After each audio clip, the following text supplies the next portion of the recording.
Aming Ama, kami po ay nagpapasalamat sa araw na ito.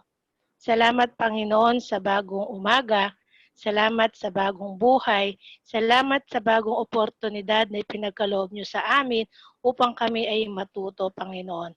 Panginoon, salamat sa pagkakataon na ito na ibinigay niyo sa amin upang aming maidaos yung aming activity na webinar, Panginoon, about sa health protocol, Panginoon, ng COVID-19. Panginoon, aming idinadalangin ang aming mangunguna ngayon, Panginoon. Nawa, Panginoon, i-bless mo siya at bigyan mo siya ng sapat na talino na nanggagaling sa inyo, Panginoon. Nawa, Panginoon, lahat ng makikinig, lahat po ng sama dito sa webinar na to, Panginoon. Nawa, Panginoon, kami ay madaming matutunan, Panginoon, at ito ay aming maisabuhay sa aming araw-araw na pamumuhay, Panginoon. Lalo na sa panahon ng pandemic, Panginoon. Panginoon, i-bless mo po ang buong webinar namin, Panginoon, at nawa kayo po ang mag-guide sa bawat isa sa amin. Salamat po ng marami. Ito po ang aming dalangin sa pangalan ni Jesus. Amen. Amen. Thank you, Ate Diwani. At ngayon naman po, para magbigay ng welcome remarks, tinatawagan po natin si DS Moy. Hey, good morning po sa inyo. Kumusta po kayo? No, at napakagandang pagkakataon po sa umagang ito. Sa araw na ito na meron tayong ganitong pagtitipon na kung saan bagamat yung ating tema ay para bang nakasentro lamang sa ating mga nanay po dahil maternal, no? At ito ay para sa mga... Subalit ito po ay hindi nangangahulugan na exclusive sa mga nanay. Hindi pa naman ito ay para sa lahat ng mga magulang, no? At mga kabataan. Dahil naniwala ko na marami tayong matututunan. No po. Kaya sa diwa po ng pagbati ngayong umagang ito, nais ko kayong ibatiin ng isang mapagpalang araw. No? At napakabuti ng Panginoon dahil kahit na tayo po ay huwai-walay sa ating kanya-kanyang mga rooms o saan man tayo lugar ngayon na pick up tayo ng malakas na signal. Dalangin po natin na biyayaan tayo ng Panginoon sa araw na ito na maging malakas yung ating pong signal upang yung mensahe na dadalhin sa atin ng ating lecturer ay malinaw na maiparating at tunay na maging pagpapala, no? At napakalagang topic po nito ngayon sa ating panahon. Kaya naman salamat sa ating Committee on Church and Society na siya po yung nag-organize ng webinar na ito dahil ito po ay napapanahon. Kaya naman enjoy po natin yung yung oras na ito, no? Yung alam ko hindi naman matagal ito no? At saka wala namang magiging problema sa atin kundi yung mga kung sa bahay, mayroong mga nag-i-istorbo, medyo papagintayin natin sila, no? At o kaya isama po natin sila. Pwede niyong ilakas yung inyong mga speakers sa bahay, makapakinig o makapanood. Pwede niyo namang i-project kung meron kayong maganda yung inyong mga gadget, pwede niyo i-project sa inyong mga malalaking mga screen sa inyong mga television. Kaya yun po, pagpalain tayo ng Panginoon sa araw na ito. Tunay na siya po ay maparangalan sa lahat ng ating mga ginagawang ito. Habang tayo naman ay nakikinabang, no po. At dahil ito ay hindi lamang para sa atin ngayon, kundi narinig ko kanina, ito ay ibo-broadcast ng parang recorded sa ating sa ating page anytime this afternoon or ngayon, no? O bukas. Kung kailan man yan, no po, importante, yung tayo ngayon ay blessed dahil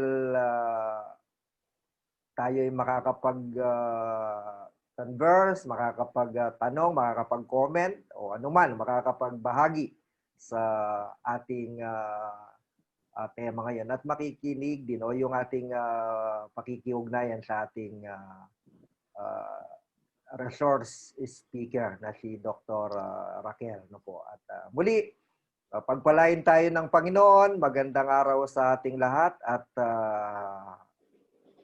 yun, basta maging masaya tayo at magamit natin ang oras na ito na kapaki-pakinabang at kapuri-puri sa ating Panginoon. Muli po, magandang araw sa ating lahat. Salamat po, DS. In behalf of the EPD Board of Church and Society, muli binabati ko po kayo ng isang magandang umaga. Ang maternal and child care at child health in the COVID-19 pandemic ay isa lamang po sa mga 6 na webinar po ng Board of Church and Society. At ang webinar po ay mangyayari every other month. So ito po ang una. Yung pangalawa po ay economic justice, environmental justice, women and children, civil and human rights, and peace and justice. Nawa makadalo din po kayo sa mga susunod na webinar po ng Board of Church and Society. At ngayon po, para ipakilala ang ating resource speaker, tinatawagan po natin si Mrs. Esther Castro po. A pleasant morning to everyone. Allow me to introduce to you our guest of honor and speaker for today. Her humble beginning started in Mexico, Pampanga.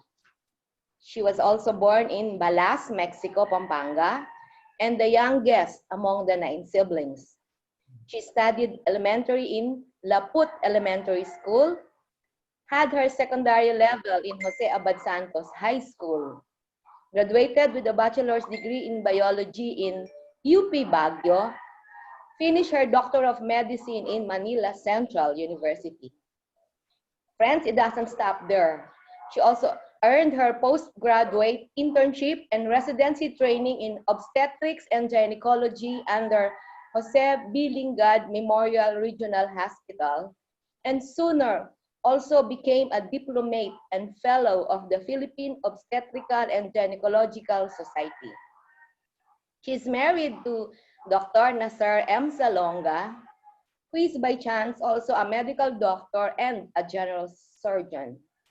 She is a mother to 3 beautiful children named Patricia, Bea, and Isabel.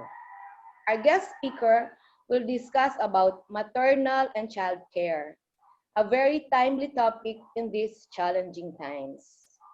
Active, dedicated, and a generous servant leader of God. Please welcome and listen to our dear friend who happens to be also my kumare, our very own Methodist doctor with a heart and passion for her patients and her profession. Let's hear it out from Dr. Raquel Manaloto Salonga. Thank you, Sister Esther. And good morning po kayo. And it's always a pleasure to be with you. Lagi kayo pong welcome whenever you need my help. Like karing seminars, now we call webinars kasi nga we do it virtually. So thank you for this opportunity to share with you kung ano po yung latest king COVID-19. So initially, I was thinking na i-share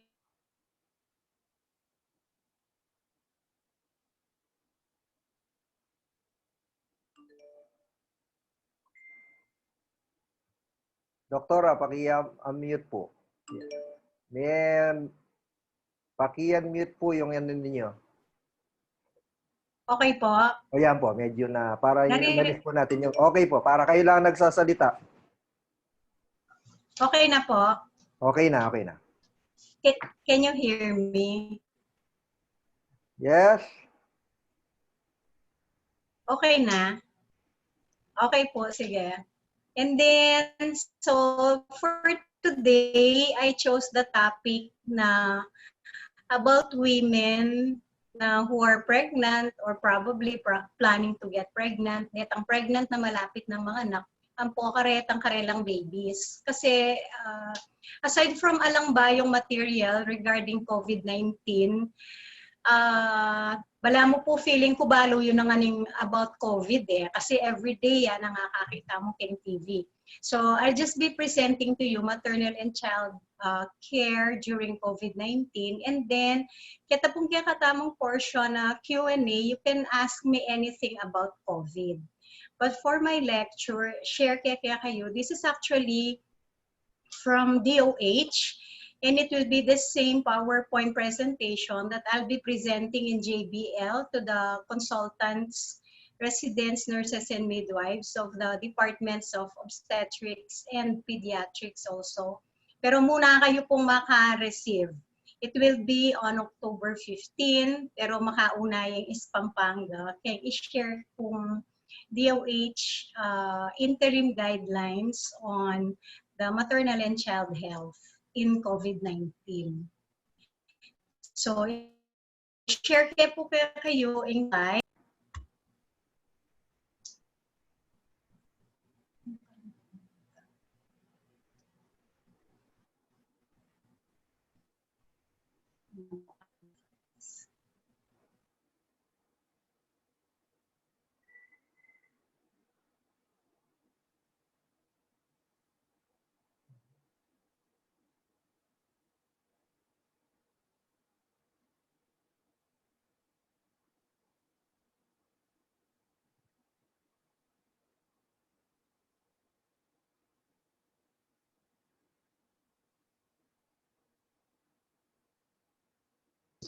Nakamute kayo po, Doktora.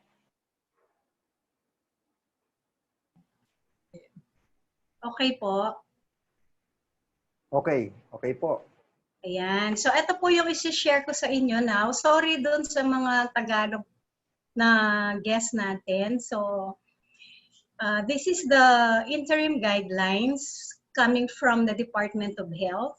How we are to manage mga pregnant women natin, yung mga manganganak na, tsaka yung mga anak nila. So later, ipapakita ko po kasi actually this PowerPoint is for healthcare workers. So titingnan nyo na lang po yung slides, but you just listen to me para ma-explain ko na lang kasi pang medical siya talaga. But if you would listen, explain ko na lang. You don't have to read everything para mabilis na lang po tayo. And then you can write your questions para mamaya isang beses na lang tayo dun sa open forum para wala na lang pong interaction. You just save your questions for later. Okay, so ito po, ang guidelines na to is for us to, as healthcare workers, to prevent and control the transmission of COVID-19 and how we would manage patients na pinag-iisipan natin na they are suspect, they're probable, they're for confirmed cases of COVID-19. So ngayon, how do we go about that? Kung paano yung pag-prevent ng spread, paano namin ini-screen yung mga buntis na malapit ng mga anak, and then hanggang dun sa panganganak nila, hanggang dun sa baby, hanggang dun sa after that, how we manage them. So ito po yung process para makita nyo. Ito rin po kasi yung ginagawa natin ngayon sa JBL, even in other private hospitals. So, clear po ba so far? Clear po, clear. Okay. So, ganito po yung nakikita nyo sa mga private hospitals, but this is more of for government hospitals po. Kung nakikita nyo po yung triage, ito yung word na triage, nakikita nyo yan sa mga labas ng hospital. So, kung pupunta po kayo sa kunyari, punta kayo ng Calcutta, makikita nyo yung word na yan, triage. Makikita nyo sa San Fernandino, sa Macabali, sa mga hospitals.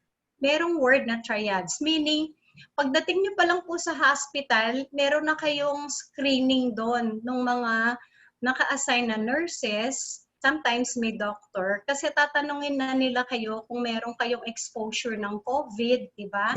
Like sa Calcutta po, may fill upan kayong small paper na meron doon mga questions, kung meron kayong ubo, meron kayong mga fever, the past days, may history of travel, etc.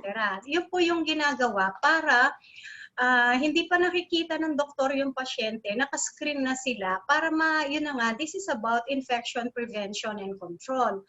Para kung merong history o namukhang itong pasyente na to suspect ng COVID, then iba yung dadaanan niya, iba yung pupuntahan niya. Isa-separate na sila kagad para hindi sila mahahalo sa mga pasyente na wala namang history of travel, na walang history ng mga symptoms, mga ganon. So the same goes with the screening of the pregnant patient. So kunyari po, magpapa-check up ngayon si buntis, no? Especially now, para po sa lahat, if you have yung mga kamag-anak nyo, kakilala nyo na nagpapa-check up sa JBL, ang JBL po kasi ngayon, siya yung naging model na ang kasing gusto ng Department of Health, actually, even other private hospitals and doctors, we are now more on the telemedicine, telehealth, no? Meaning, as much as possible po, nagko-consulta na lang tayo by telephone or pwede rin po online. So the same ang ginagawa sa JBL. So sa JBL po ngayon, no appointment, no consultation. So by telephone po or by online, meron silang mga contact numbers doon para noon si pasyente makakapagpa-schedule na siya. So para pagdating niya doon, meron na siyang slot para hindi po natatambak yung mga pasyente. Kasi kung natatambak yung mga pasyente na walang schedule, nagkakaroon po tayo ng kumpul-kumpulan. So nawawala yung social. That's why we have the triads, we have the screening, and then we have the scheduling of all patients. So this is for all patients. Kaya ngayon, nakaschedule na lang po. Kunyari yung mga buntis day is just OBGYN, Tuesday, Thursday na lang po. So, MWF, Saturday, wala. So, sinabuntis, dapat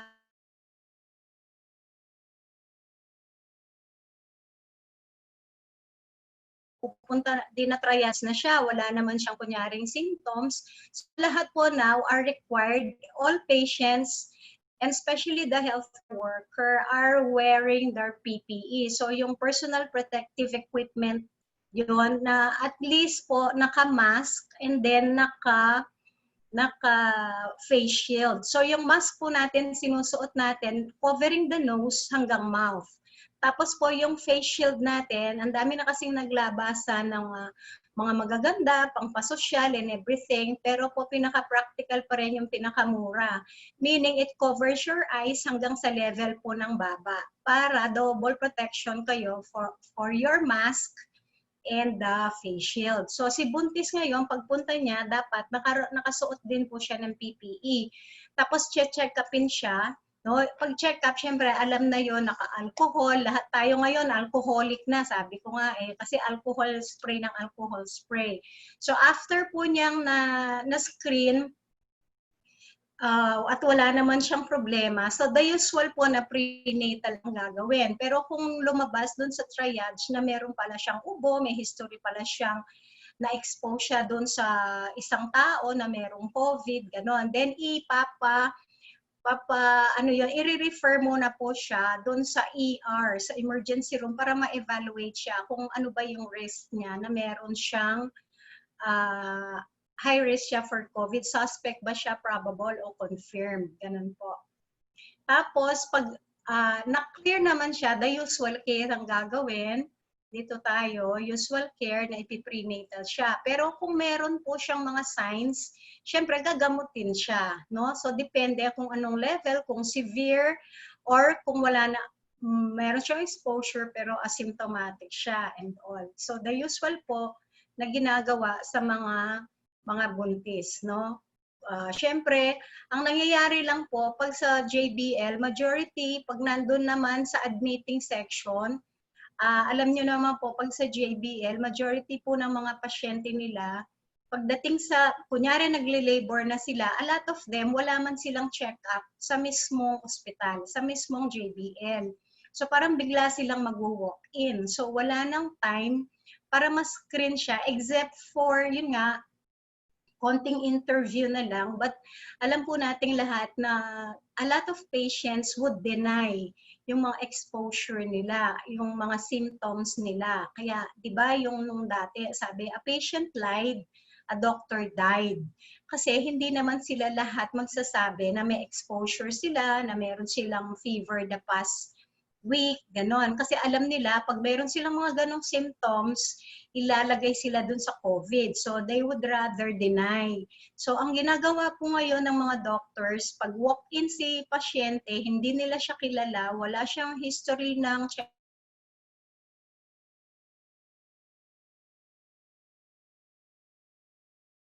yung mga doctor na nandun kasi everybody is considered a COVID suspect. So ngayon, explain nila kay mother kung paano yung pagpapaanak sa kanya. So lahat nga considered silang suspect. So explain ngayon kung anong gagawin kasi po yung panganganak, yung tinatawag natin dito, no? Pag nanganak kasi si mami, yung baby niya, paano na? Kanino siya mapupunta? Doon sa normal pong proseso, si baby kasi ibibigay kay mami. Yung tinatawag nating unang yakap, no? So, paglabas ni baby, of course ngayon po dahil COVID setup tayo, nanganganak si mami naka-face mask, naka-face shield. Tapos meron pong separation, meron pong acrylic na, yung parang nakikita nyo sa mga store, sa mga mall, sa mga bangko, meron pong acrylic na nagse-separate sa nanay hanggang dun sa yung head niya, na parang nakapasok siya doon, parang naka-incubate yung ulo niya, in other words, for protection. Tapos, nanganganak siya. Ngayon, paglabas ni baby, normally, itatabi si baby kasi, yung tawag nating skin-to-skin contact. Ibibigay kagad si baby kay mami niya doon sa kanyang chest, no? Walang balot pa si baby. Ibabalutan, tatakpan lang siya ng lampin. Ito yung tinatawag nating skin-to-skin contact. After lang din dry si baby, no? After na dry, na-cut yung puso, ibibigay na sa kanya. Kasi ito yung mga sa studies natin, na that way, yung sinasabing non-separation of the mother, na at least 90 minutes, ito yung very advantageous sa baby. Kasi lahat po ng immunoglobulins, ganon, napupunta, nata-transfer sa baby. So this process has been highly researched on at nakita na nakaka-increase ito ng health ng baby. Mas healthy yung mga baby na hindi na separate sa nanay.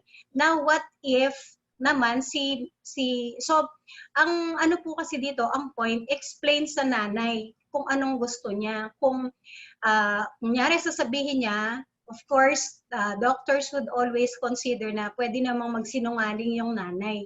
So they just have to explain, parang sasabihin mo na lang, si doktor na lang na sa isip na lang niya, pwede namang nagsisinungaling, pwedeng hindi. So explain lang, gusto mo ba si baby mo, mananatili siyang kasama mo, skin-to-skin contact kayo for 90 minutes? O gusto mo ba na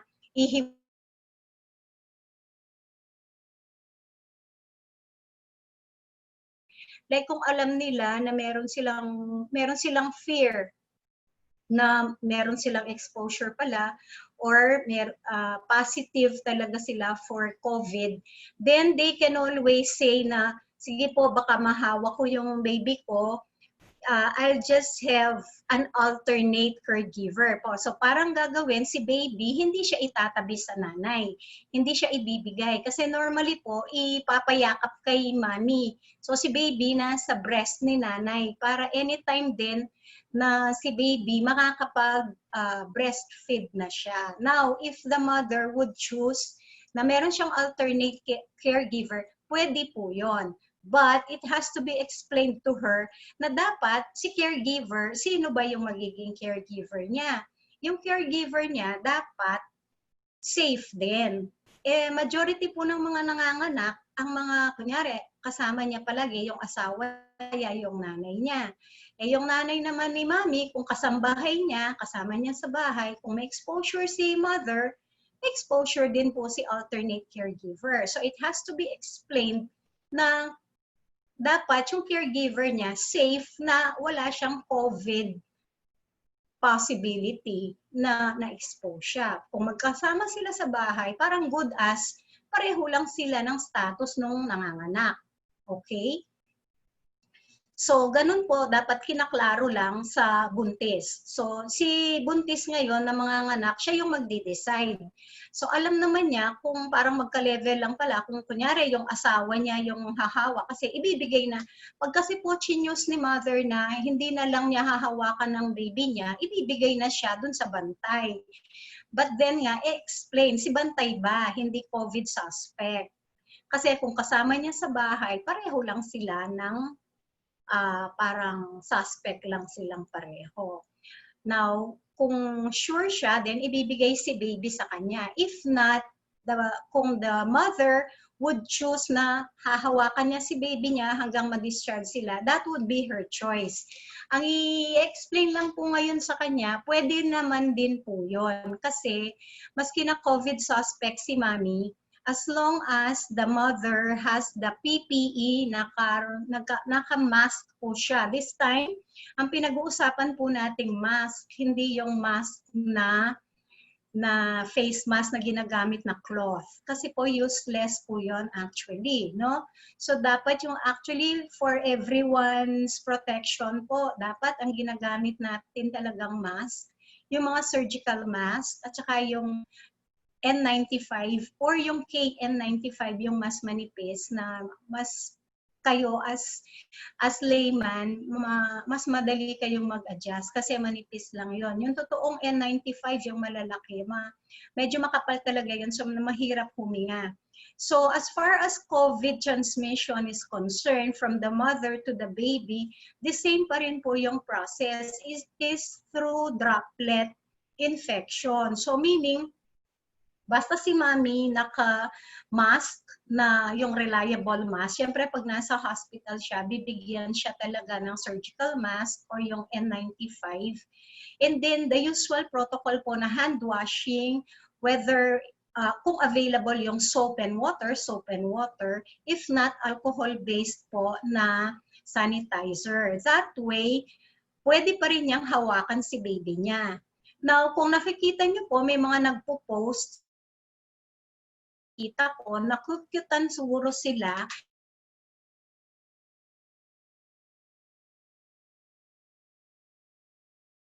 safe, no?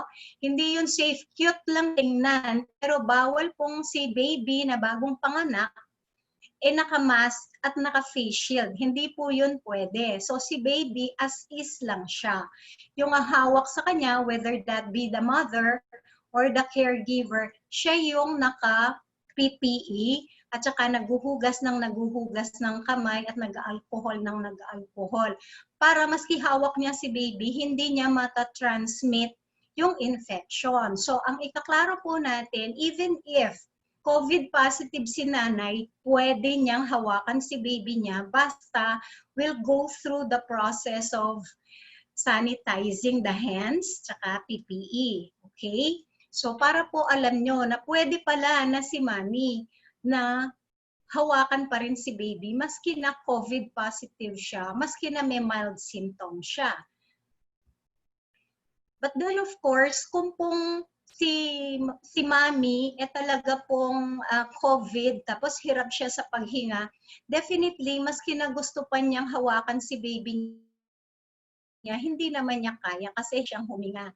So wala po tayong choice nun, kundi ipag-separate sila kasi si mommy has to be treated for the COVID. So si baby now will be given either kung meron naman siyang bantay na hindi naman COVID suspect, ibibigay na sa kanya and then may send home. Or kung wala naman po siyang reliable, or baka lahat naman sila sa pamilya may COVID, then the baby will stay with the nurses. Sila yung mag-aalaga. While the baby,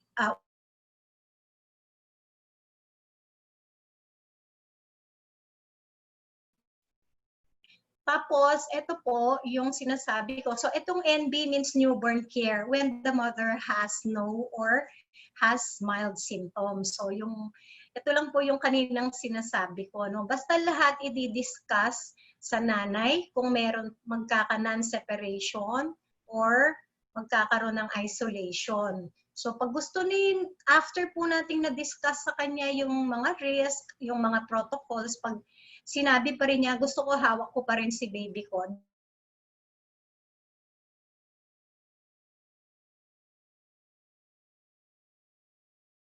Kasi nakababa yung damit niya. Doon syempre na hindi naman yung sensor talaga. Basta skin to skin para si baby magkakapag-breastfeed siya. So now, so far po okay kayo? Walang interruption yung aking mic, audio. Hello po. Okay naman, Doktora. Medyo Okay. minsan lang Opo. naglalag. Sige. Mag-comment lang po kayo kasi masyadong silent. Hindi ko alam kung naririnig nyo ako or not. No? At saka kasi wala akong nakikita sa inyo Puro yung slides ko lang. Okay? Just give me the thumbs up kung okay naman po. So now, so far clear naman po yung dinidiscuss natin. So si nanay kasi may continue even if wala naman siyang, kunyari positive siya, pero wala siyang symptoms. Alam na ng mga madlang tao ngayon yung word na asymptomatic, no? So positive siya, pero asymptomatic, meaning wala siyang mga napapakita o wala siyang nararamdaman na simptomas. Di siya umuubo, wala siyang lagnat, wala. As in, para siyang normal. Ito yung mga nagkakalat ng COVID kasi feeling nila normal sila. Wala silang alam na exposure, pero pag tinest positive. So pagka ganon, the mother may choose to keep her baby with her. And pwede rin po siyang mag-breastfeed. Okay? So nandito tayo dun sa Council on Early Breastfeeding with Infection, Protection, and Control. So, ibig sabihin yan, maski na may COVID pa si nanay, pwede po siyang mag-breastfeed. So, ito po yung gusto kong ipaabot sa inyo. Kasi syempre, hindi alam ng iba, ay, may COVID yan, bakit siya nagpapasuso, di ba? Kasi nga po, so far, in the many studies that they've been doing, wala pa pong nakitang transmission ng COVID from breast milk. So, ang pa rin talaga, so far po, ang nakikita pa rin nilang mode of transmission talaga is by droplet. Kaya na protected ka as long as nga si mommy, protected si baby as long as si mommy is doing the infection control by wearing the proper PPE. Habang hawak-hawak niya si baby at saka yung hawak niya, malinis yung kamay niya. Kasi si baby, syempre, hindi naman yan marunong mag-control ng mga kamay niya. Kung madumi si mommy, hindi siya nag-hand wash, pag nahawakan siya ni baby, baka si baby isubo niya yung kamay niya, yun, pwedeng ma-transmit sa kanya yung COVID. But the breast milk is safe for the baby. So what they can do, eto na po, kunyari, meron ngang symptoms si mommy, no? Pag nakapag-breastfeed na po si baby, then si mommy, pwede na silang RT-PCR, pwede silang ma-swab. Okay? So kung ano yung result, 'di ba? Iko-quarantine sila. Okay?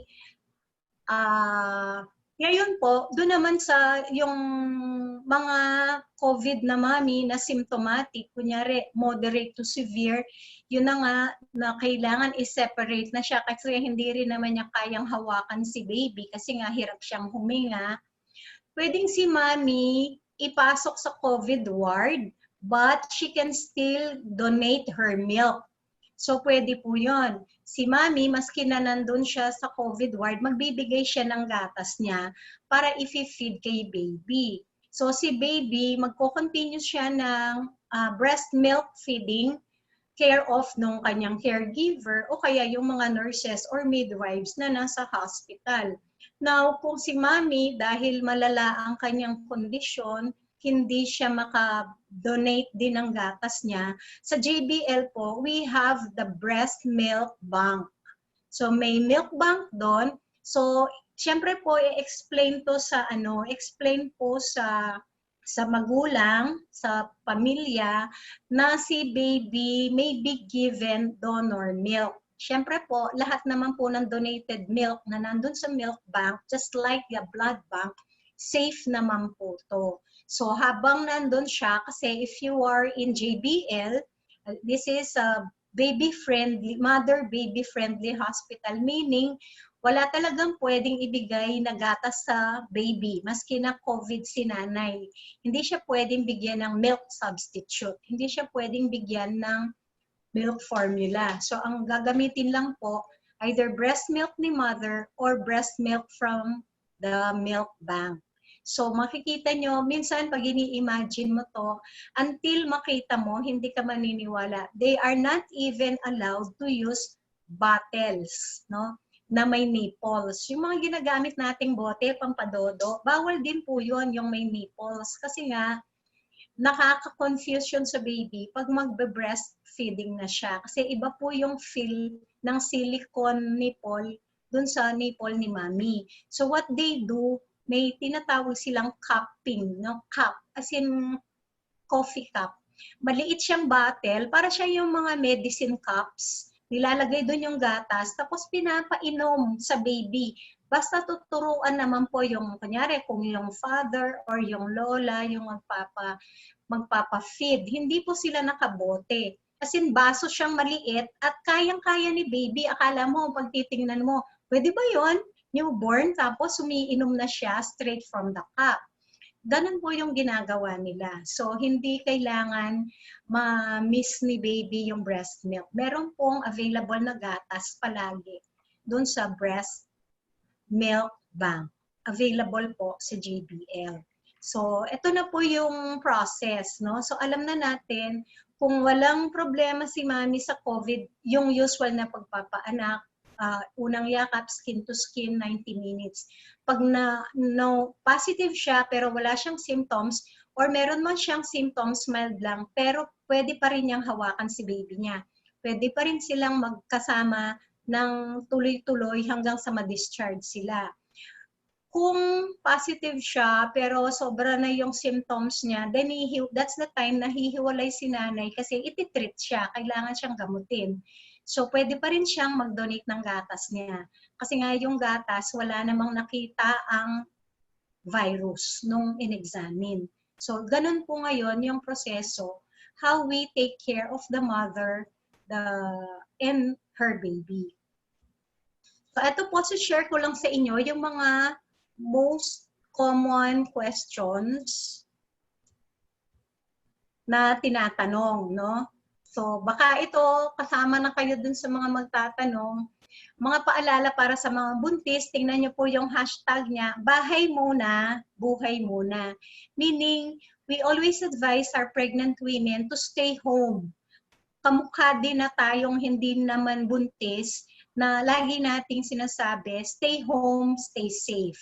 Ganon din po yung advice sa mga buntis. Ako po in my private practice, kung wala naman pong problema yung pinagbubuntis ni mami, kung wala siyang ibang problem, hindi na rin monthly yung check-up ko. I give them the number of my secretary. Pag may concern na lang sila, nagte-text na lang sila. Para naiiwasan din po yung exposure nila sa paglabas-labas. Kasi sometimes, yun lang short trip nila, na lalabas ng bahay, pupunta ng clinic, nagkakaroon din sila ng exposure. So kung we advise them na dinadalangan na lang natin, we limit their check-up kung hindi naman needed para mas protected na lang sila. So hindi naman po porke COVID-19 hindi na sila magpapa-check up. So tuloy pa rin po ang prenatal check-up depende po doon sa binigay na schedule ni mother. So ganun din po yung nangyayari sa both in private and public mga consultation rooms, no? And then the same ang proseso na we have to maintain cleanliness, malinis ang kapaligiran, at lagi nagdi-disinfect. Yung paghugas ng kamay, the usual na nakikita na natin, na na-adapt na rin po natin. No? Parang naging ritual na yan sa atin, na naka-mask tayo, naka-face shield, naghuhugas, may daladalang alcohol sa bag para maiwasan natin kung may nahawakan man tayo, agad-agad natin pong nadidisinfect yung sarili natin.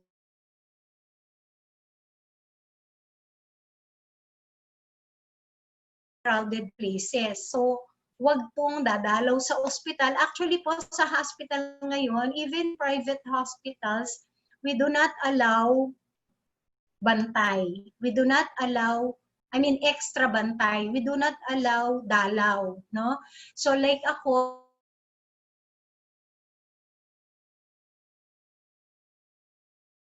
hanggang sa ma-discharge si patient. Kasi pag nagbantay ka sa ospital, somehow may exposure ka, even if wala namang naka-confine na COVID, pero we don't know kasi nga maraming positive pero asymptomatic sila. So ganun din po yung patakaran na huwag silang pupunta sa mga may sakit. And then kapag nakaramdam na sila ng mga labor pains, pupunta na sila agad sa pinakamalapit na birthing center. Meaning, dahil po DOH to sa government, no, pwede rin pa rin silang manganak doon sa mga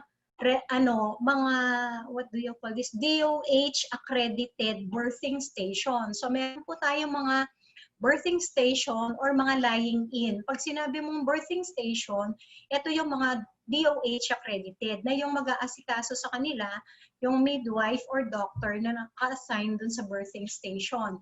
Now, when you say a lying in, this is most often a private lying birthing station. So, meron din silang accreditation from DOH. So, yung mag-a-attend sa kanila, yung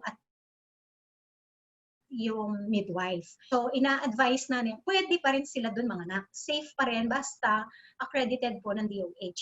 Hindi naman kailangan pupunta sa mga big centers kung hindi nila ma-afford. Ganon.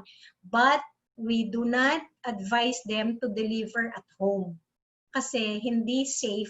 Ang nangyayari po kasi ngayon, yung mga buntis at saka yung pamilya nila, natatakot daw silang pumunta sa ospital. So they would rather deliver at home, which is very risky, no? Kasi alam naman po natin yung panganganak, napakadelikado kasi madali, mabilis ang komplikasyon pag nanganak sa bahay, tsaka mo lang ba siya itatakbo sa ospital. Kaya lang po, dahil sobra na yung takot natin sa COVID-19, ang feeling nila, especially when you talk about JBL, feeling nila punong-puno ng COVID ang JBL. So, ang desisyon nila, manganak na lang sila sa bahay. So, hindi naman po ganon, no? Although, ang JBL po, ina-advise din niya kasi ang JBL nga ang referral center ng mga COVID-19, although nasa separate building po sila, huwag kayong mag-alala. Hindi sila nakahalo sa iba-ibang ward, no? May separate COVID building. So ngayon, ang ginagawa din po ng JBL, may tie-up with the district hospitals o yung mga level 2 na sinasabi natin, even the private hospitals, plus yung mga birthing stations natin. So kung yung mga buntis, wala namang mga ibang problema, wala naman tayong ina-anticipate na complications like hindi naman sila alta presyon, walang pre-eclampsia, walang mga sakit sa puso, yung mga ganong komplikadong kasama ng pagbubuntis nila, then they are advised to rather deliver sa mga district hospitals, sa mga accredited DOH PhilHealth na birthing station. So yun po ang advice natin. And then ito nga, paano makakatiyak ng kalusugan ng isang buntis sa gitna ng paglalaganap. So yun po, para maging safe, syempre tuloy pa rin ang prenatal check-up natin. Whether it be in the hospital, in the health center or dun sa mga private hospitals. Continue taking their multivitamins, their folic acid, their iron supplements, and syempre yung pagkain pa rin ng masusustansya para mapanatili yung kalusugan ni mommy and healthy mom, healthy baby syempre. Saka ito po, yung kaninang na-mention ko na kung paano matatransmit ni mother sa kanyang baby, yun pa rin. The same pa rin ang process ng paghahawa ng ordinaryong tao sa ordinaryong tao, sinanay sa kanyang baby. The same process. It is still droplet infection, so therefore nakakahawa through yung paghinga natin, yung laway natin sa ano pa rin, sa bibig, sa ilong, pero hindi sa dugo, hindi sa gatas. Kaya yung breastfeeding po, pwede pa rin siyang ituloy kamukha nung na-discuss ko kanina. So, para dun sa mga kakilala nyong buntis o sa mga kapamilya nyo na buntis, ito yung sana ma-share nyo sa kanila na in spite na nandyan pa rin ang threat ng COVID-19, ligtas pa rin ang buntis sa panganganak basta nasa hospital siya or nasa accredited health facility po siya. So, yun lang po that the pregnant women together with their family should have a birth plan. Meaning, by now, alam na nila kung saan po sila manganganak. So, dapat sinasabi na nila yon, pinaplano na nila yon, hindi yung bigla sila sa isang ospital na wala man silang check-up doon. Dapat po, meron po tayong coordination. Like, kung nagpapa-check up sa health center, sasabihan naman nila si health worker, yung midwife or nurse na nakadestino doon kung saan siya manganganak. Kung kunyari CS pala siya, magpa-check up na siya kung saan siya manganganak. Hindi po doon sa health center kasi hindi naman sila mag-CS sa health center. So, yun ang tinatawag nating birth plan. Even pati yung paggamit po ng ambulansya, di ba? Meron tayong ambulansya sa mga barangay, yung barangay service patrol.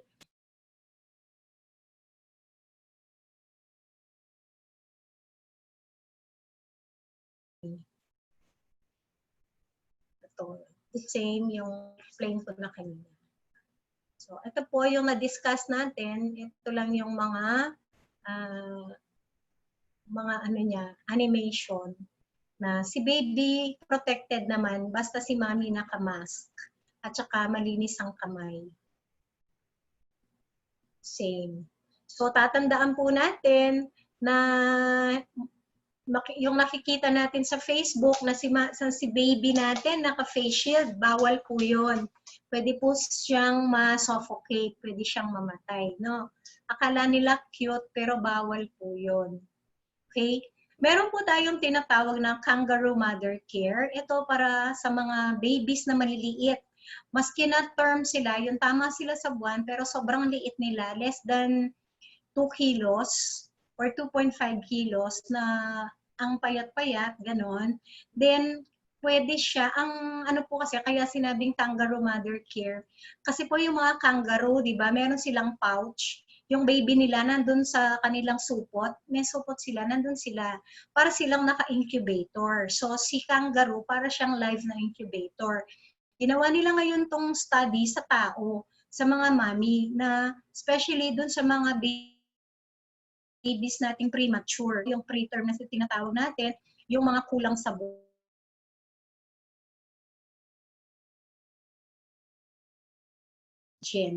O kaya, tama siya sa buwan, pero napakapayat niya yung mga low birth weight. Then, ang ginagawa po, si baby tsaka si mami, pinagsasama. So, ginagawa po, si baby walang damit, tsaka si mami naka-tube blouse. Naka-shoot doon si baby. So, para siyang kangaroo, para siyang may pouch. Sila, skin to skin sila ni baby niya. But now, since it's COVID, pwede pa rin po siyang gawin basta nga naka-PPE pa rin si mami. Kasi dito sa study na to, nakita nila yung mabilis na pag-improve, mabilis na paglaki, mabilis na pagiging healthy ni preterm baby, premature baby, dahil dun sa kangaroo mother care. Yung nakayakap si baby, naka-skin to skin siya, kasama niya si mami niya. So, meron pong ganun tayo. May kangaroo mother care rooms tayo sa JBL. Ito po ay study and supported by World Health Organization and UNICEF.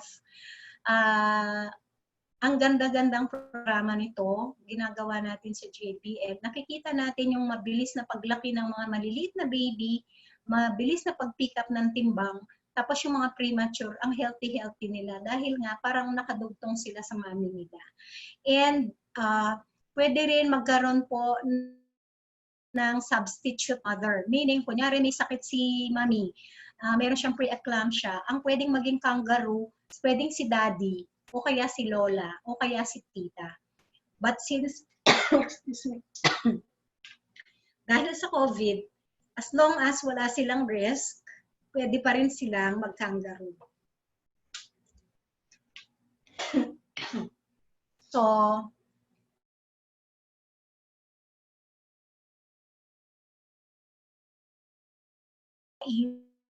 naka-face shield, malinis ang mga kamay. Pwede pa rin gawin. But, ang pinapaiwas po natin, tingnan natin yung third, ano natin dito. Where is my pointer? Ito po, yung number 3 natin, no? Iwasang halikan ang sanggol. Kasi pag hinalikan natin, syempre lips yun eh. Eh dun po ang ating source ng ating virus, no? Sa mouth, tsaka sa nose. So pwede pong hagkan. Kasi pag sinabi mong hagkan, yayakapin mo lang si baby, hahawakan mo siya. Pero bawal pong i-kiss. Kasi pag kiss, meron tayong touch ng lips na pwedeng merong virus sa lips natin. Okay po, yun po yung end ng ating presentation.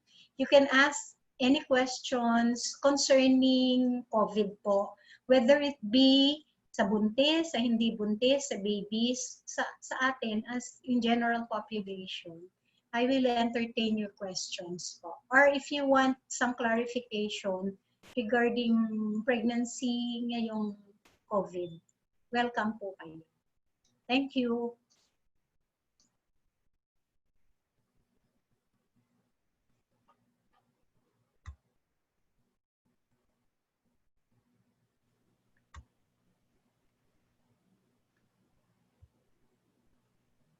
Ayan. I thank you po, Dr. Rachel Salonga, para sa napakayaman na talakayan about po sa maternal health.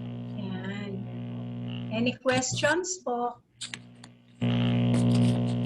Any questions po?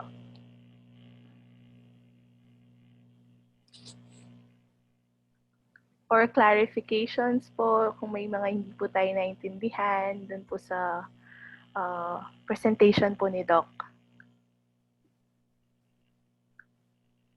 Wala po.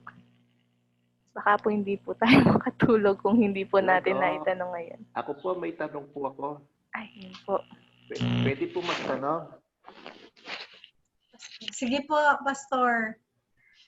Opo, salamat po dun po sa malinaw na paliwanag, lalong-lalo na sa mother at sa baby.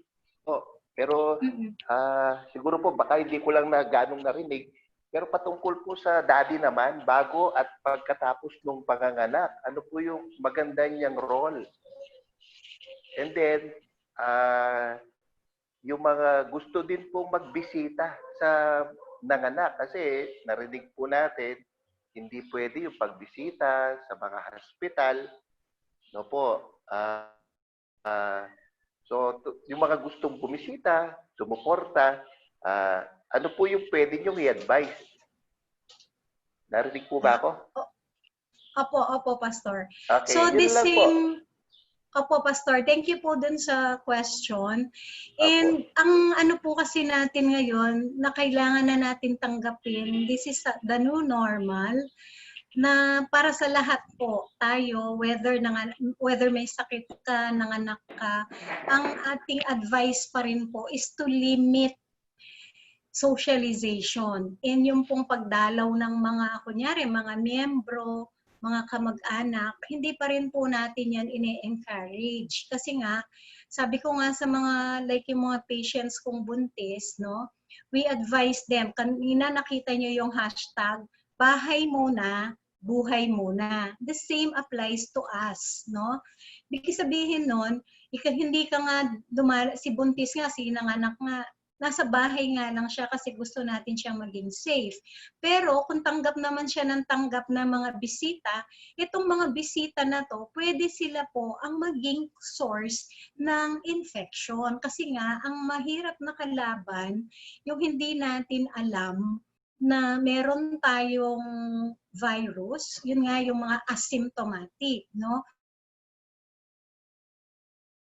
And kaya libre-libre lang silang dumadalaw, nagpupunta kung saan-saan, kasi feeling nila normal sila. Pero pag random check-up, meron palang ganon, di ba? So alam natin na merong mga asymptomatic. So yun pa rin po yung advice natin, if ever man na gusto nyong dalawin, paisa-isa lang po. So whether this be in the hospital or in their house, we still advise limit visitors. Maski po anong klaseng sakit or maski po tayo na kaya hindi po natin ina-advise na nag-iimbita tayo ng mga bisita sa bahay. Kaya po, yun ang naging mahirap sa COVID, na wala po yung socialization, hindi na tayo nagkikita-kita, pero ito yung new normal na if you care for your friends, for your kamag-anak, for your parents, you can show that by not visiting them. Parang baliktad, di ba? Kunyari po kami, no? Especially kami doktor. Yung anak namin doktor. Pero para to keep our lola safe, hindi na muna siya pumupunta kay lola. Kasi nga, exposed siya sa hospital, exposed kami sa hospital. Hindi namin alam kung ano yung status namin ngayon. Although wala naman kaming symptoms. So, the best way na hindi namin mapasa kung whatever meron kami, hindi na muna kami dumadalaw. Ganon po yung proseso. Kaya lang, dahil na tayong mga Pinoy, napaka-closely knit nating pamilya, yun yung namimiss po natin. Yun po yung gusto nating gawin. Pero pagka inintindi po natin how COVID is being transmitted, kailangan po nating i-embrace na yung new normal. Nabawasan po natin yung pagdalaw-dalaw sa mga kaibigan, sa mga mahal natin sa buhay. Kasi this is the only way to control the spread of COVID. So, yun din po ang magiging alam ko na challenge sa ating mga church workers. Kunyari po yung mga pastor natin, mga deaconess natin, kasi part po ng inyong service yung nag-house visit. Pero yun po, virtual visit na lang po sa mga nanganak para po hindi natin sila ma-expose unnecessarily dun sa mga asymptomatic na may virus. Thank you po. Thank you po, Doc. Okay. Yung question po ni Diaconessa Sheena, kung paano natin ina-apply to sa church, yun na nga po, like yung ginagawa natin ngayon, virtual pa rin yung worship natin, even if everybody wants to go to church, iba pa rin kasi yung meron tayong fellowship with one another na face-to-face. Pero ito po slowly, we have to embrace the new normal at hindi po natin alam kung hanggang kailan ito. Wala po tayong time frame kung kailan tayo pwedeng bumalik sa dati, bumalik dun sa face-to-face na worship. Kasi nga po, iniiwasan natin yung crowding. Iniiwasan natin yung madami. Maski kami sa hospital, bawal kaming kumain ng sabay-sabay. Bawal kaming nagsishare ng food. To all. So maski po sa offices, dati 'di ba tayo kasi mahilig tikim-tikim ng pag nagla-lunch, magsi-share tayo ng pagkain, titikman mo yung baon ng kasama mo, titikman niya yung baon mo. But we are discouraging this now because like po sa JBL, para lang po nagkakaroon kayo ng concrete example, yung mga doctors and nurses and midwives po natin doon, kasi meron pa rin nagsasabay-sabay na kumain kasi nasa kultura na natin yun eh. Ayaw mong kumain mag-isa kasi parang ang lungkot kumakain kang mag-isa, di ba? So they still eat together. Tapos kasi po routine yan na tinetest yung mga doctors, nagpa-positive. Tapos pag ni-review nila, bakit sila nag-positive? Sino yung, kasi magpo-contact tracing. Okay lang sila, bakit ganito? Ba't nahawa, kasi nga sabay-sabay silang kumakain. Ganun lang kasimple po yung transmission. Kaya the same will apply dun sa pag-worship natin, pag-hold natin ng mga Bible studies natin, yung mga iba pa nating activities, yung mga house visits, ganun. Ibang klase po itong COVID, kaya ang hirap niya talagang i-control. We really have to be disciplined para maipakita. Baliktad na ngayon para mapakita mo na you care for your friends, for your family, huwag kang lalapit sa kanila. Dati pinapakita natin, mahal natin sila kasi kaya natin sila dinadalaw. Ngayon, ayaw natin silang dalawin because we love them dahil ayaw natin silang ma-expose sa atin. Ganon po yung approach ngayon. Thank you po, Doc. So ang ano ko lang kay DS, Moy, yun po, ang ano pa rin, protocol pa rin po, DS, bawal pa rin talaga yung gathering of more than 15 people. Maski po ngayon sa JBL, we just celebrated Medicine Week, no? Since Monday until Friday. Friday po yung culmination. Ang usual po nito, because it's Medicine Week, every day meron pong activities. We have different lectures from different specialties. Marami, punong-puno ng activities each day. Tapos yung last day, ito yung mga research paper presentation, interesting case presentation. Tapos may mga contest, may mga ganon, maraming activities. But all of this were not done physically. Puro virtual presentation po. Maski na yung mga contest, puro virtual. Kasi bawal na bawal pa rin yung gathering.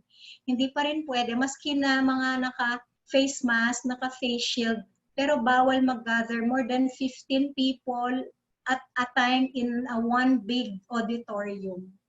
Kaya ang masasabi ko lang po kay BS, sana maging strict po tayo even if we all want to worship in the church with our brothers and sisters. Pero we will be exposing each other to the COVID-19 infection. Mahirap na po, kaya paulit-ulit po yung surge ng cases. Bababa na, tapos tataas na naman pag ni-review kasi nga nag-gather, nag-attend ng birthday, nag-inuman, nag-reunion, nag-meeting. Kaya po sana ipagbawal pa rin natin ang worship po ng face-to-face. Hindi po pwede yun. Magsisita po tayo ng DOH. And it's for our own good. mahirap na po. Baka isang church ang ma-COVID. If I may share it with you, nung kasagsagan po ng COVID sa Amerika, kami nga, we were supposed to visit our relatives and friends in New York last April. Buti na lang po maaga kaming nag-decide dahil nga nag-start si COVID ng March. Ang target place namin was New York. And then, what happened? Si New York ang naging epicenter ng COVID. And we have a friend there. Doktora po siya. Nakatira sila sa New York. The husband died because of COVID. Nung tinrace namin kung paano siya nahawa, dahil nag-church sila.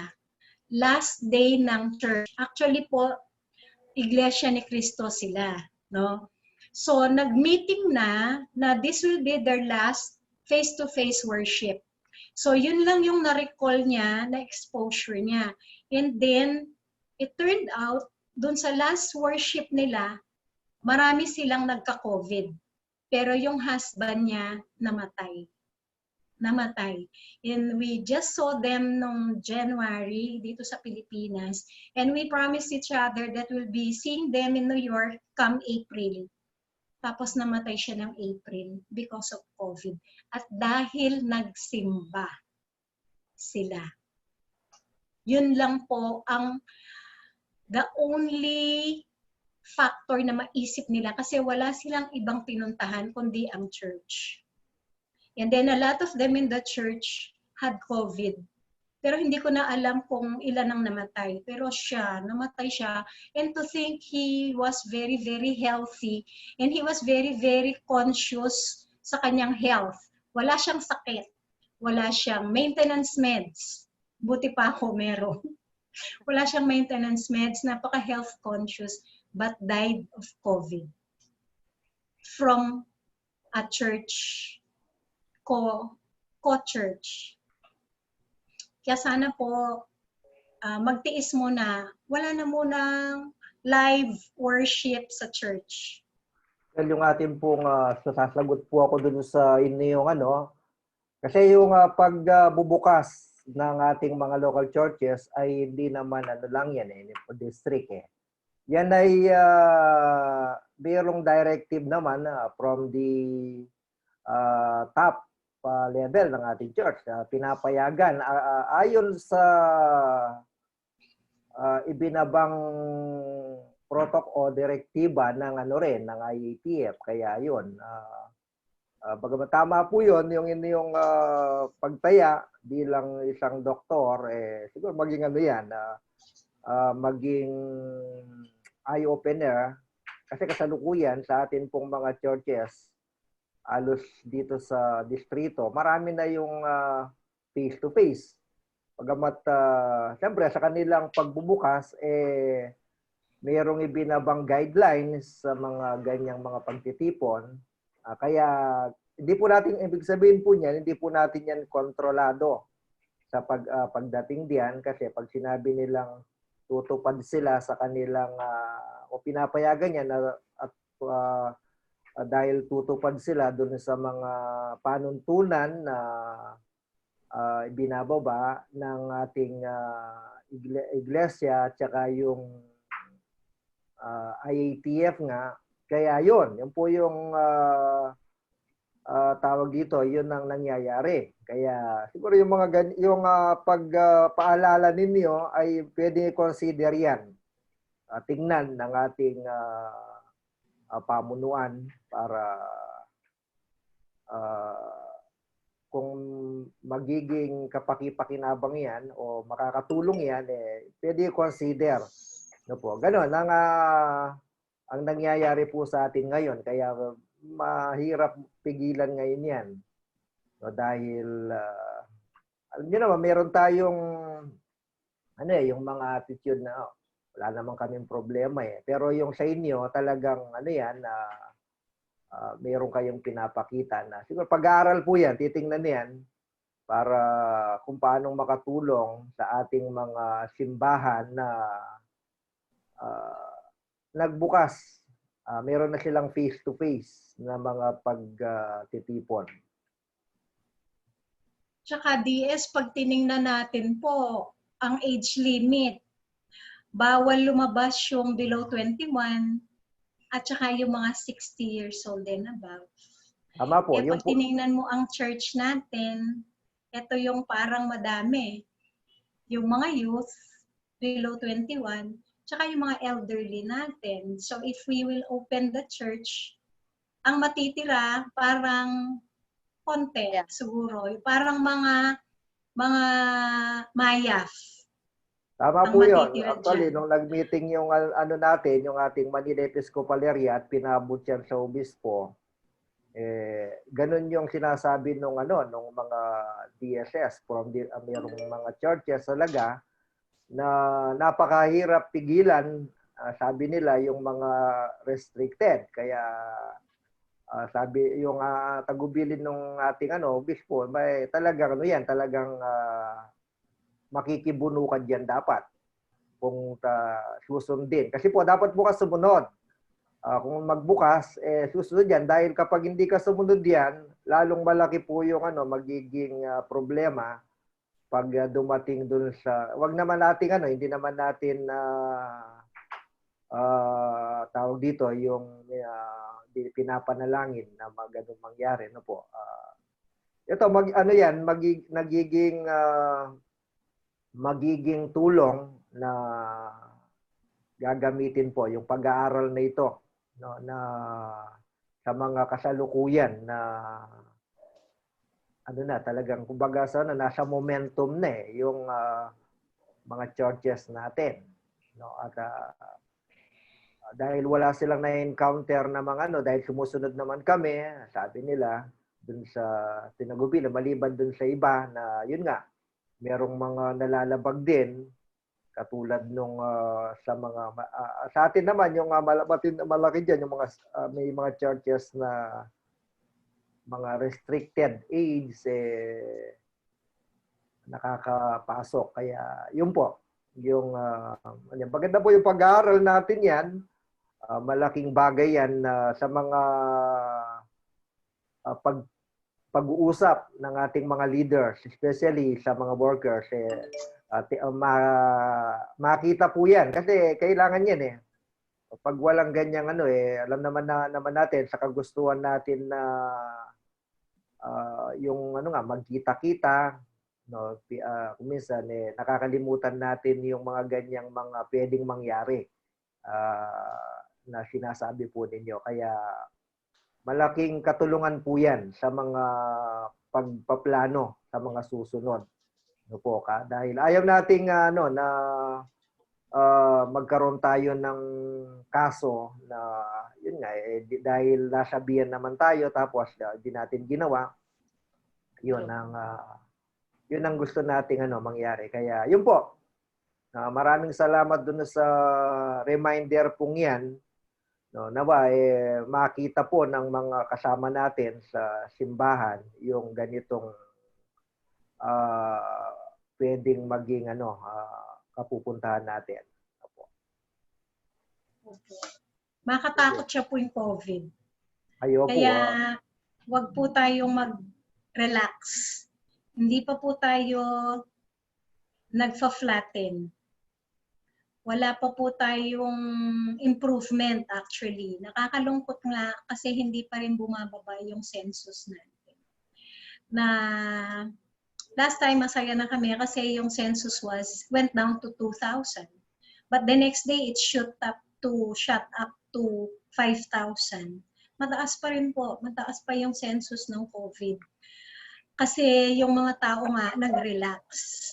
Unlike nung kasagsagan ng COVID, takot na takot lahat. But now if you will look at people, yun, may kumakain na sa mga restaurants, gano'n. Tapos parang parang medyo na tayo, na immune na yung isip natin. Kaya hindi na tayo masyadong takot. Kaya gusto na nilang lumabas, gusto na nilang dumalaw, yung mga gano'n. But the truth is, it's still as scary as before. Yun nga lang po, parang tayo, the usual na ugali natin, ningas kugon tayo. Hanggang sa umpisa lang tayo na giging active sa ating mga precautions. But after a while, relax na. Wala na naman. Ganon. Hanggat hindi na naman tayo nakakakita ng maraming matay, hindi na naman tayo babalik dun sa takot. Akala natin okay na, but it's not. It's not okay. Nakakatakot pa rin po. Madami pa rin admitted COVID patients. And ang mahirap po, pwede siyang magpapaulit-ulit sa isang tao. Maraming ganon. Marami kaming kakilala na paulit-ulit silang nagpa-positive. Even if yung titingnan nyo yung mga celebrity or mga politicians, nagpa-positive sila ulit after nilang nag-negative. So, hindi natin alam kung nagsistay ba yung virus sa katawan, na parang nagpapahinga lang siya tapos bumabalik siya. Kasi maraming nagre-reinfect.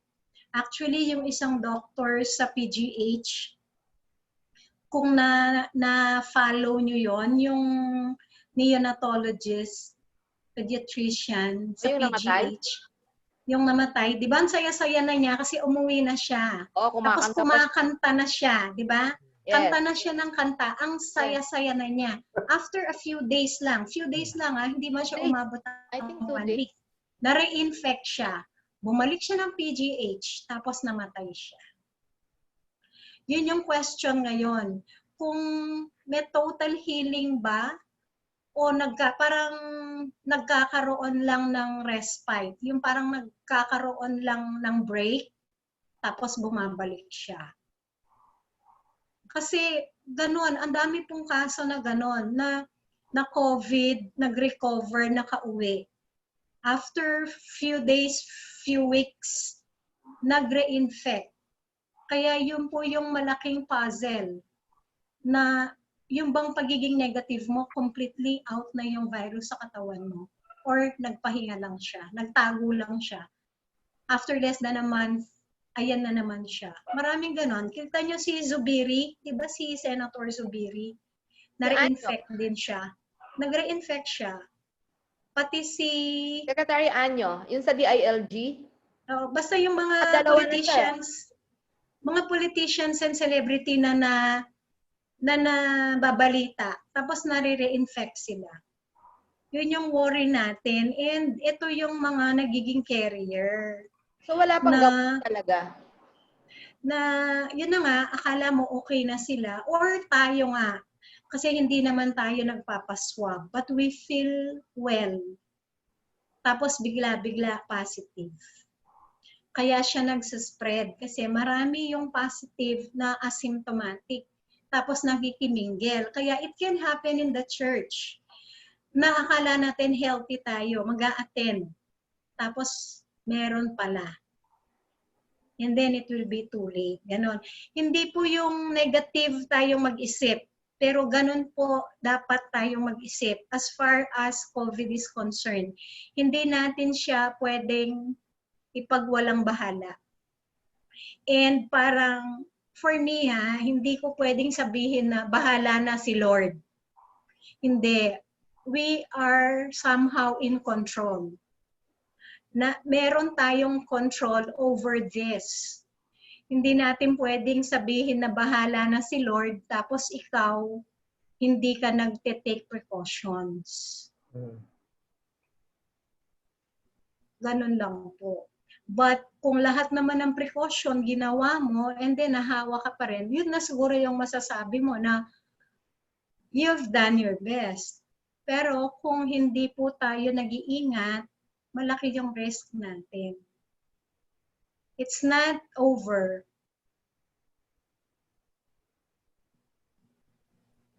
Doc, ako po may question. Sige, Jack. Opo. Meron po kasing issue ngayon na lumalabas and napanood ko din po ito sa TV regarding flattening the fear instead of flattening the curve. And then may isang worker po na church worker pero not in our denomination po na parang sabi niya, bigyan ko lang po ng context yung iba na hindi po nakapanood. Sabi niya, tayo din naman ay mamamatay pero hindi kamatayan yan. Mapupunta tayo sa walang hanggan. Pero kung nagtutulungan tayo, nagmamahalan tayo, gumawa ng mabuti, hindi na kailangan ng mask. Hindi na kailangan yung face shield, hindi na kailangan ng distancing. Bakit? Kasi mahal tayo ng Diyos at mahal natin siya at mahal natin ang isa't isa. Galing po siya sa isang former archbishop po ng Lipa. So, ayun po, yung question ko po doon is, paano po kami bilang mga workers or sa mga lay po, no? Paano po na maiiwasan po yung pagko-contribute dun sa flattening the fear na minsan hindi kami aware na nakaka-contribute na pala kami doon. Ayun po. Hindi. Just like what I've just said, no? Yung sinasabi natin, bahala na si Lord. Hindi naman ganun eh. Parang sinabi mo namang tatawid ka sa expressway. Bahala na si Lord sa'yo. Eh, tumawid ka naman, nakago lahat ng sasakyan, di ba? Ganun. Yun na nga ang nangyayari ngayon. Seemingly, people have flattened their fear. Kaya nga, nag-relax tayo eh. Yun yung sakit ng Pinoy eh. Hanggang umpisa lang tayo eh. Nung kasagsagan, kita nyo, pare-pareho po yung ugali. Nung kasagsagan ni COVID, takot na takot na takot. Even kami pong mag-asawa. Nung kasagsagan ng COVID, as in talagang yung protocol namin, lahat, although until now, ginagawa namin. Kasi syempre, ngayon, nandito sa bahay yung dalawa naming anak. Kasi nag-online classes si Bea, si Isabel, work from home. Kami ni Doc, tuloy pa rin sa trabaho namin, especially ako, more of JBL na ako ngayon than my private practice. So pagdating namin sa bahay, nasa labas, dun sa lanay namin, sa garahe namin, meron kami dong Clorox for our shoes, meron kaming alcohol for our hands. So pagdating namin, nakamask pa rin kami, tapos spray na namin yung shoes, magwawash na kami ng alcohol, papasok kami, diretso kami ng kwarto, maliligo. Yung damit namin isa-separate ng katulong, lalabhan na yun. Hindi na po kami nagbebeso-beso ng mga anak namin. Hindi na kami nagtatouch actually kasi nga takot kami. Mas takot kami nung kasagsagan ng COVID. Now medyo na-flatten yung fear. Pero we still continue with our protocols. Nag-alcohol pa rin and everything. Pero seemingly, o siguro kasi nga doktor kami, kaya nandun pa rin yung fear namin. Pero relatively, mas relax na kami ngayon kaysa nung dati. Nung dati talagang paranoid kami. The same yung ginagawa ng iba. Nag-flatten yung fear. Pero for us to apply that in the church, palagay ko po, napaka-ironic naman nun. Para ibigay mo na lang ipagpasa Diyos natin at para sabihin natin, mamatay man tayo, pupunta naman po tayo sa langit. Ako, hindi pa ako ready pumunta sa langit. Alam ko pupunta ako sa langit, pero ayoko pa. Please lang Lord, ayoko pa. Kaya, I don't agree na maging ganon yung attitude natin as Christians. Huwag naman nating i-dare si God na, Lord, bahala ka na, basta ako makikipag face-to-face ako. Huwag naman pong ganon. And I think, ito nga, actually my daughter is here.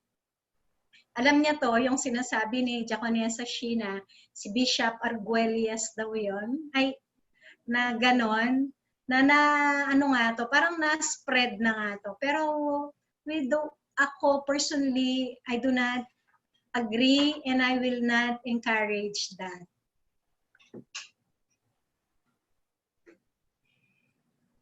Kayo po, CDS, pero hindi yun para sa akin kayang i-justify ng faith natin. Eh kahit na po yung sila mismo, ano na po yan tawag dito, meron na nag-comment sa kanilang liderato na yun ay personal na pananaw ni Arguelles, Father Arguelles. Pero dahil nga sa yung pagbabawal na sa face-to-face ay bunga ng talagang collaborative study ng mga siyentipiko, kaya yan ay dapat bigyang lugar maging sa loob ng simbahan. Bagamat naniniwala tayo dun sa tinatawag na hindi tayo pababayaan ng Panginoon, pero lalo-lalo tayo mga Metodista. Hindi tayo nabubuhay dun sa karanasan lang. Meron tayong tinatawag na parte ng ating pagkilala sa ating pananampalataya, sa pabuhay ng ating paniniwala, yung pagiging rasyonal natin. Ginagamit natin yung ating reason, di ba? Kaya ganun, balanse, no po. Hindi ibig sabihin wala na tayong pananampalataya sa Panginoon pag hindi tayo lumabas ng bahay. Kapag ganun po yung sinasabi noon. Dahil kahit na yung banal na kasulatan, merong panahon na yung himala ng Panginoon mararanasan natin. But then, meron tayong responsibilidad bilang tao.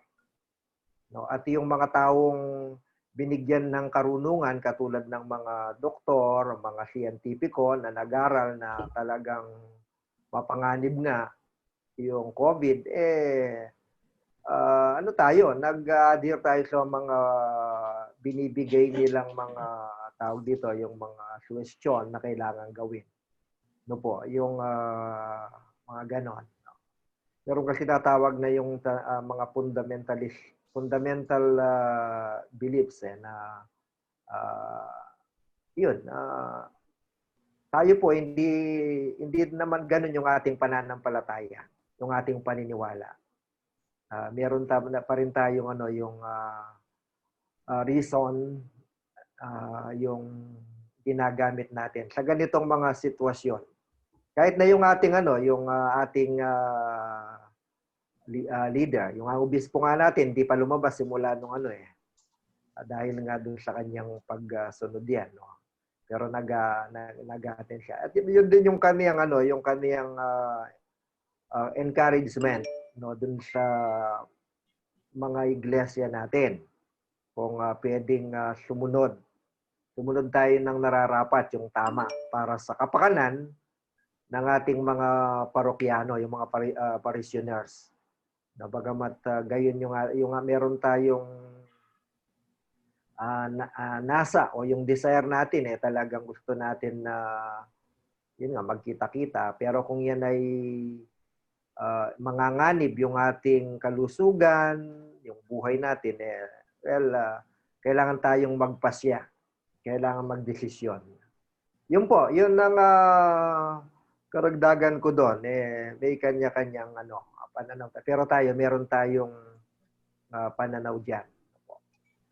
Doc, may question po dito from Pastor Berlita. Paano kung walang COVID case sa lugar? Di ba pwede ang pagsamba?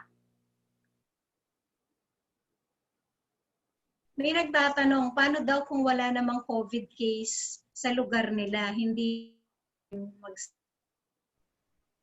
po natin masasabi na walang COVID ang isang lugar kasi hindi tayo nagma-mass testing. So walang 100% na assurance na walang COVID sa isang lugar.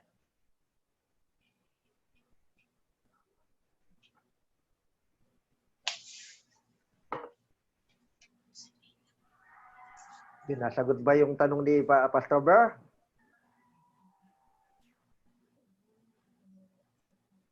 So walang COVID-free na lugar. Kasi wala namang na testing di ba? Saan ba yung destino ni Pastor? Sa Divisoria. Kaya Pastor, tingnan mo yun. Tingnan natin yung sa Divisoria, no? Divisoria yung sa King Mexico yeah. Meron pa isang question po. Sheena, meron pa isang question. Yes po. From Miss Ranelyn Grace Ingal po.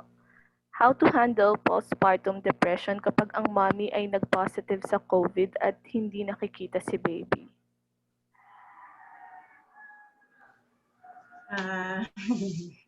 Mahirap kasi yan, no? Kasi even now, alam niyo po, mataas yung depression, hindi lang sa mga postpartum, no? Pero very common po yung depression sa mga nanganak. Kasi nga, they've been through a lot. Yung mismong panganganak, pagbubuntis, panganganak, nakaka-depress na yun kasi malaking pinagdaanan nilang hirap. Tapos, pag nag-positive pa siya, dadagdag pa yun dun sa COVID niya. Tapos, syempre, natural lang po na maghihiwalay sila ni baby. Ang hirap talaga nun. Pero siguro nga, now we should be thankful. Meron na nga tayong mga net technology tayo to see our loved ones even if they are confined. Like, nasa COVID ward man siya, ina-allow naman po yung mga gadgets. So, kaya namang ipakita si baby niya virtually. So, kung naka-confine siya sa isang center, sa isang facility, gusto niyang makita si baby, at least po by virtual, yung mga video calls, ganon, makikita niya si baby niya. But, yun lang po, kailangan lang extra explanation sa nanay kasi nga nag-undergo siya ng postpartum depression na mahirap talagang sitwasyon niya. Ganon din, dapat naintindihan din niya na dapat na nakahiwalay sa kanya si baby. Kesa ipagsama naman sila na lalaki din naman yung possibility even if COVID infection is somehow rare sa mga babies. No, for some reason, parang protected yung mga bata. Pero meron na po tayong mga sporadic cases, no? Pa-isa-isa na kaso na mga bata na months old na young below 5 years old na nagkakaroon pa rin ng COVID for reasons hindi masyadong ma-explain. So, yun lang po na mahirap talagang sigurong i-handle yung mga ganong kaso. But, salamat nga sa technology. Kaya naman silang ipagkita or mag-meet sila via virtual process. Thank you po, Doc. Karagdagang tanong po, what if positive nga po sa COVID yung mommy and then ilalabas niya na si baby? Parang dun sa situation na gano'n, may tendency po ba na positive din si baby? Actually, ang protocol ngayon, kung positive si mother, before i-discharge si baby, sinuswab din siya. Isuswab din para sure, no? So, suswab si mommy, si baby. Pag si baby negative, may send home. Pag si mommy, dapat magne-negative pa rin yung test niya ng twice bago siya ma-send home kung naging COVID talaga siya. Although, nag-evolve din somehow. Kunyari, after niyang nag-positive, tapos very, very well na siya, asymptomatic na siya, tapos na lang po, pwedeng hindi na siya iswab, pero mag-isolate pa rin siya or i-quarantine pa rin siya for 2 weeks. Kasi nga, mahal yung swab. So, they can do that. Kung very well na si mommy, hindi na siya isuswab, pero i-quarantine for 2 weeks. Thank you po.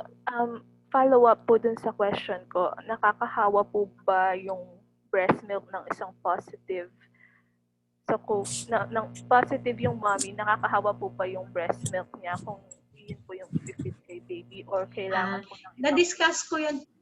Oo, na-discuss ko yun kanina, di ba? Kaya nga si mommy, maski na positive siya for COVID, may breastfeed the baby. Kasi nga sa mga studies, wala pa silang nakitang virus sa breast milk. So therefore, it is safe to breastfeed the baby even if the mother is positive for COVID. Kaya nga po, pwede pa rin siyang mag-express ng milk niya, pwede pang ipasuso even if si mother admitted sa COVID facility.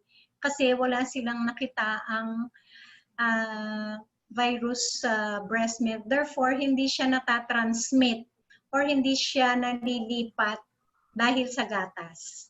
Ano pa rin siya? Droplet infection. Hindi siya sa dugo at hindi siya sa milk. Thank you po. May mga questions pa po ba?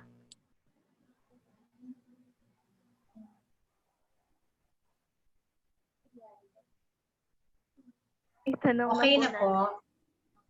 ngayon kung may mga tanong pa po.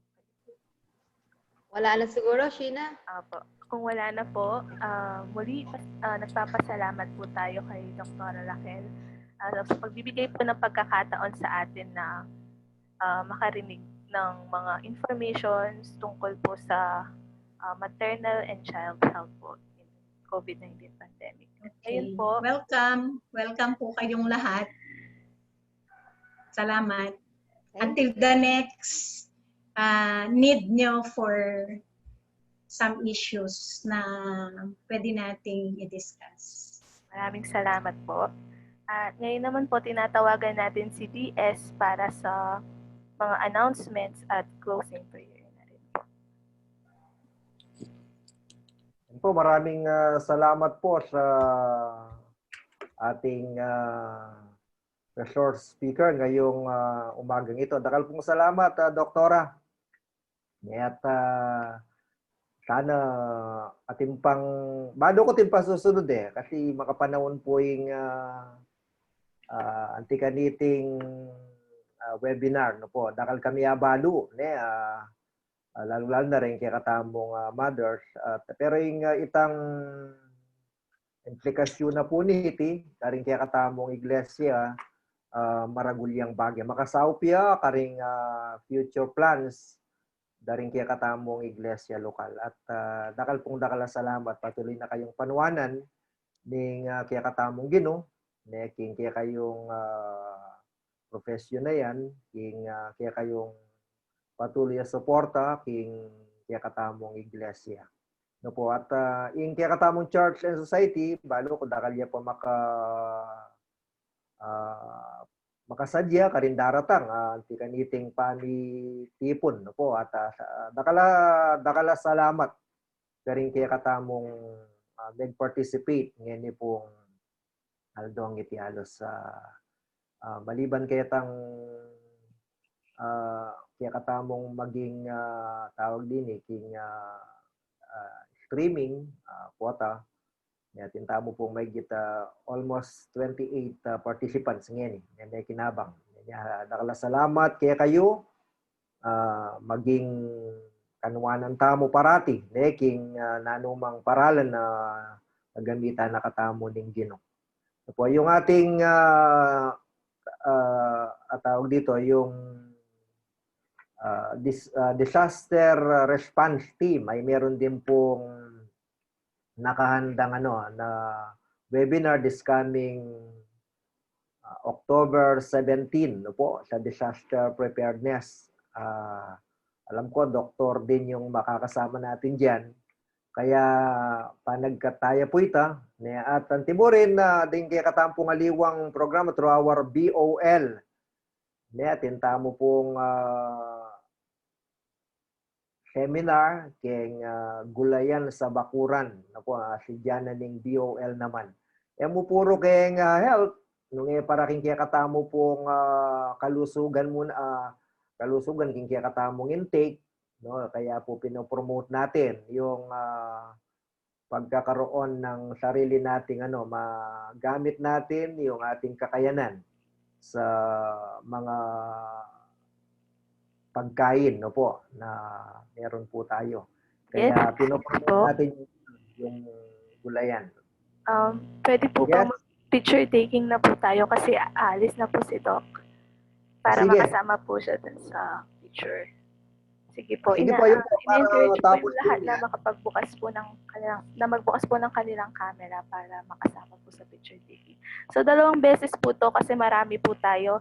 Meron pong 28 participants sa webinar na ito. 2 beses po yung picture. Hindi ko po alam kung saang section po kayo kabilang. So, ngitiin na lang po kayo dun sa 2 picture. Okay ba? Pwedeng pakibukas yung yung kanilang video. Kahit sandali lang na po para Makita yung mga beauty. magaganda nating mga mukha ay makita. Clinic pa po si Doktora eh. Sige, para po magawa niya yung kaniyang mga kailangan pang gawin. So, hindi lang po pala tayo 28 kasi sa account po ni Deaconess Esther Joy, kasama po natin yung mga taga-Balas Ecumenical Kids School. Marami po sila doon. Yung mga groups, no? Okay. Opo. Ang grupo. Ayan, thank you. Sige po. Magbibilang po ako ng 3. 1, 2, ngiti lang po. 3. Next po, ngiti pa rin po tayo para dun sa pangalawang batch po. Baka kasama po pala tayo doon. Ito po, isa pa po. 1, 2.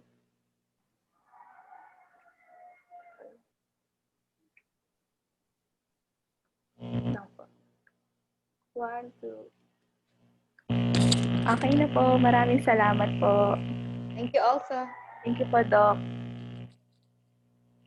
DS Moy, for announcement. Okay, closing prayer na tayo. Yun na, tapos na yung ating mga announcement. Po, patuloy tamong suporta ng antikaniting platform. Kaning katamo pong pamag-aral webinar. Marami pong webinar na inihanda yung ating mga iba't ibang mga kasama, hindi lamang dito sa ating simbahan o sa ating distrito, maging karetang from MEA, yung pong mga schools natin, ay meron pong mga webinars na ginagawa. Kasalukuyan yung ating mga kababaihan po sa pangunguna ni Mrs. Bishop. Yun po, merong gawain sa bandang Manila. Yun po. Kaya yun po, kung makapakiyabi mo kareta, maragula bagay. Okay, meron pa ba, Sister Sheena? Kung may gusto po kayong i-announce sa church announcements po na gusto niyo pong ibahagi dito sa group, pwede din po before po tayo mag-closing prayer. Or may mga webinar po sa ibang committee. Baka ayun po, yung mag-plug ng Christian education po para dun sa Bible Hour. Ate Abby. Ayan. Ayan. Nandiyan ba si Abby? Baka meron siyang announcement yan. Yung next webinar kasi natin sa DRT ay sa October 17. Nandiyan ba si Mrs. Kalalang? Kasama natin yung DRT chairperson. Yun, nag-thumbs up.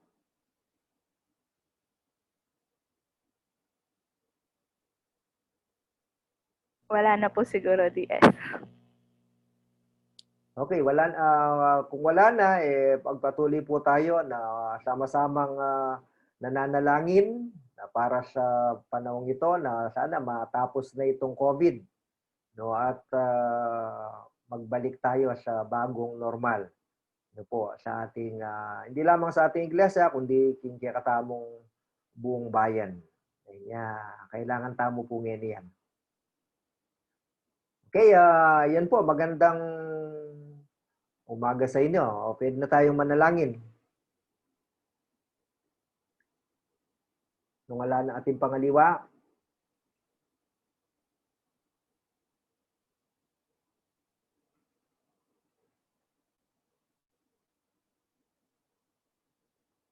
Wala na akong announcement. Sige, tayo manalangin na dakila at makapangyarihang Diyos. Salamat po sa buhay ni Dr. Salonga na nakasama namin sa umagang ito para bahaginan kami ng mga mahalagang kaalaman doon sa aming topic ngayong araw pong ito. Alam ko po ito ay naging pagpapala at naging mapakinabang para sa aming lahat at sa iglesia. Kaya naman dalangin po namin na patuloy mo siyang pagpalain. At ang buong iglesia, dito po sa East Pampanga, ang Committee on Church and Society na siyang nanguna sa webinar pong ito. Dalangin ko na i-bless mo ang lahat po ng nag-participate sa webinar na ito. At ito ay magamit namin sa aming lahat ng mga gawain, Panginoon. At patuloy na maitaas ang inyong dakilang pangalan. Salamat po marami o Diyos. Sa iyo namin binabalik ang pinakamataas na papuri. Sa pangalan ni Jesus. Amen. Thank you po. Saan ba kayo mag-burp? Ay, Okay, balik po kayo kay Sina.